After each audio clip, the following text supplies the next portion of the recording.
بسم اللہ الرحمن الرحیم 12ویں تراویح۔ آج کا بیان 14ویں پارے کے شروع سے 15ویں پارے کے آخر تک کی تلاوت پر مبنی ہے۔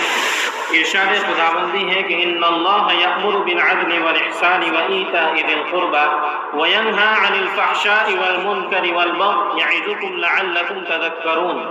اللہ حکم کرتا ہے انصاف کرنے اور بھلائی کرنے کا اور قرابت والوں کو دینے کا، اور منع فرماتا ہے بے حیائی اور نامعقول کام سے، اور تم کو سمجھاتا ہے تاکہ تم یاد رکھو۔ پھر عہد کو پورا کرنے اور قسموں کو نہ توڑنے اور شیوت نہ لینے کا حکم دیا گیا ہے۔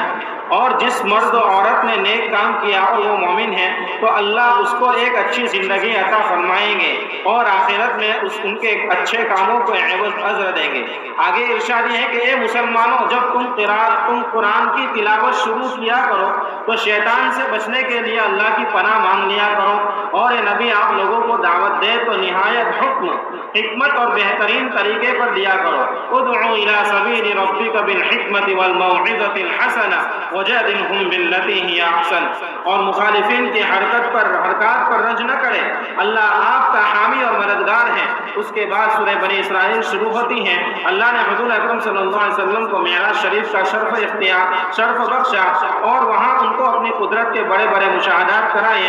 یہ پہلا موقع تھا کہ 5 وقت کی نماز اوقات کی پابندی کے ساتھ فرض ہوئی۔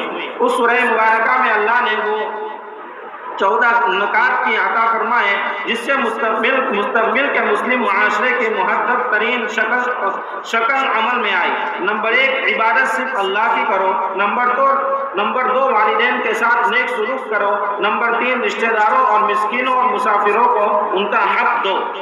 نمبر 4، فضول خرچی نہ کرو۔ نمبر 5، اگر کسی کی حاجت پوری نہ کر سکو تو نرمی سے جواب دے دو۔ نمبر 6، کنجوسی کرو اور نہ فضول خرچی، اعتدال کی راہ اختیار کرو۔ نمبر 7، اپنی اولاد کو مفلسی کے در سے قتل نہ کرو۔ نمبر 8، زنا کے قریب تک نہ پھٹکو۔ نمبر 9، بغیر قانونی جواز کے کسی کو قتل نہ کرو۔ نمبر 10، حدود قانونی سے باہر یتیم کے مال کے پاس نہ پھٹکو۔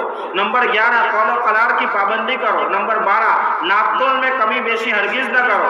نمبر 13، جس بات کا تمہیں علم نہیں اس کے پیچھے نہ پڑو، واللہ تقف ما لیس لک بہ علم۔ نمبر 14، غرور اور تکبر کی چال نہ چلو، لا تمشی فی الارض مرحا۔ وہ حکمت کی باتیں ہیں جو اللہ نے اپنے نبی پر وحی فرمائی۔ ارشاد باری تعالیٰ ہے، جاء الحق وزهق الباطل ان الباطل کان زہوقا۔ حق آ گیا اور باطل مٹ گیا۔ باطل تو دراصل مٹنے والا ہی ہے۔ اے نبی میرے بندوں سے کہہ دو کہ بعد اس طرح کیا کرو کہ بہتر اور پسندیدہ ہو۔ حضور اکرم صلی اللہ علیہ وسلم پر نماز تہجد اسی وقت فرض ہوئی۔ پھر حضرت موسیٰ علیہ السلام اور ان کے معجزات اور فرعون کی مخالفت اور اس کے انجام کا ذکر ہے۔ پھر فرمایا گیا کہ قرآن پاک حق کے ساتھ نازل ہوا ہے، اور جو اہل علم ہے وہ تو قرآن سن کر ٹھوڑیوں کے بل گرتے ہیں روتے ہوئے، اور یہ قرآن یعنی ان کا سننا ان کا خشوع اور بڑھا دیتا ہے۔ سورہ بنی اسرائیل کے آخر میں فرمایا گیا، آپ فرما دیجئے کہ سب تعریف اللہ تعالیٰ ہی کے لیے ہیں جو نہ اولاد رکھتا ہے اور نہ اس کا کوئی شریک، نہ سلطنت اور نہ کسی کمزور کی وجہ سے کوئی اس کا مددگار ہے، اور اس کی خوب بڑائی بیان کیجئے۔ اس کے بعد سورہ کہف شروع ہوتی ہے۔ اس سورت میں اصحاب کہف ملا اور ملاقات حضرت موسیٰ علیہ خضر اور موسیٰ علیہ السلام اور ذوالقرنین کے واقعات کا ذکر ہے۔ آج کی تراویح میں اصحاب کہف اور ملاقات اور خضر اور موسیٰ کا ذکر تلاوت کے مطابق کیا جائے گا۔ قصص ذوالقرنین کے بعد میں بیان ہوگا انشاءاللہ۔ اصحاب کہف کا واقعہ یہ، چند نوجوان اپنے ظالم معاشرے سے تنگ آ کر بستی سے نکل کھڑے ہوئے اور پہاڑ کے دامن میں ایک غار میں پناہ گزیر ہوئے۔ اللہ تعالیٰ نے ان پر تھوڑی سی دراز نیند طاری کر دی، یعنی وہ سو گئے۔ غار کے منہ ان کا ایک کتا محافظت کرتا رہا۔ برسوں کے بعد جب باہر حکومت تبدیل ہو چکی تھی اور معاشرہ بدل چکا تھا، اللہ تعالیٰ نے انہیں نیند سے بیدار فرمایا اور غار کے حالات سے ان کو واقف کیا، جس کے بعد اسی غار میں اس پر موت طاری کر دی گئی اور وہ قیامت کو اٹھائے جائیں گے۔ اس کے بعد حضرت موسیٰ علیہ السلام اور حضرت خضر علیہ السلام کی ملاقات کا ذکر ہے۔